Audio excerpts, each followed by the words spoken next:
ये students NCERT exercise page number 22 पे problem number 1.1 है, ठीक है। तो अब जब एनसीईआरटी बुक देखोगे तो उसमें जो एक्सरसाइज बैक एक्सरसाइज होती है ये हमारा पॉइंट प्रॉब्लम नंबर 1.1 उसका सोल्यूशन होगा। तो क्या क्या रहे हैं, calculate the molar mass of the following, ठीक है। आपके पास 3 मॉलिक्यूल्स दिए हुए हैं, आपको क्या कह रहे हैं कि अपने मोलर मास जो है वो फाइंड आउट करना है। तो मोलर मास फाइंड आउट करने के लिए क्या फॉर्मूला आता है, यहाँ पे जैसे वाटर है, ठीक है। आप क्या करोगे, मोलर मास का फॉर्मूला लिख लोगे पहले, molar mass equal to molar mass और atomic mass, sorry molar mass और मॉलिक्यूलर मास जो है वो एक ही बात है, ठीक है। तो एटॉमिक मास ऑफ हाइड्रोजन, ठीक है। अब यहाँ पे 2 हाइड्रोजन के एटम प्रेजेंट हैं, तो आप इसको क्या करोगे, 2 के साथ मल्टीप्लाई कर दोगे plus atomic mass of oxygen, ठीक है। जब आप ये करोगे तो आपके पास क्या होगा, molar mass of the water जो है वो आ जाएगा। तो एटॉमिक मास ऑफ हाइड्रोजन कितना होता है, 1 होता है इंटू 2, ठीक है। एटॉमिक मास ऑफ ऑक्सीजन कितना होता है, 16 होता है, ठीक है। जब आप इसको सॉल्व करोगे तो कितना आंसर आ रहा है, दैट इज 2 + 16 इक्वल टू 18, ठीक है।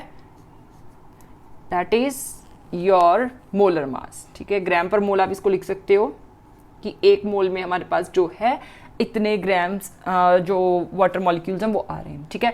अब नेक्स्ट क्या है, नेक्स्ट हमारे पास कार्बन डाइऑक्साइड का है, ठीक है। तो उसको भी आप कैसे लिखोगे, molar mass of carbon dioxide equal to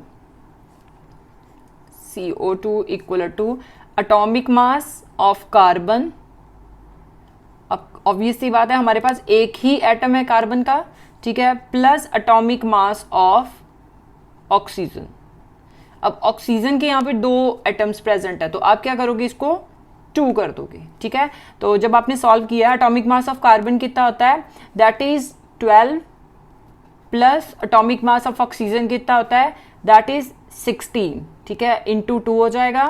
तो जब आपने इसको सॉल्व किया तो 12 प्लस कितना हो गया, 32।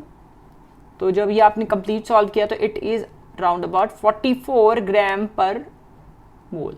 मतलब कि हमारे पास कार्बन डाइऑक्साइड का मॉलिक्यूलर मास कितना आएगा, 44 ग्राम पर मोल आएगा, ठीक है। अब नेक्स्ट देखते हैं हम मीथेन, ठीक है। इसको हम मीथेन भी कहते हैं। तो आप साथ साथ में अपनी कॉपी पे लिख भी सकते हो ताकि आपको कंफ्यूजन थोड़ी कम रहे।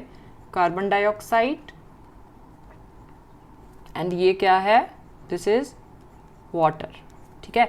अब मीथेन का भी सेम वही होगा, molar mass of methane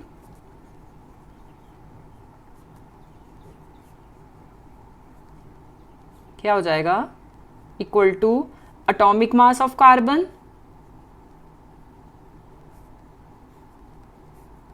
plus atomic mass of hydrogen. अब यहाँ पे हमारे पास कितने हाइड्रोजन प्रेजेंट है, 4 हाइड्रोजन प्रेजेंट है, तो आप क्या करोगे, इसको इंटू 4 कर दोगे, ठीक है।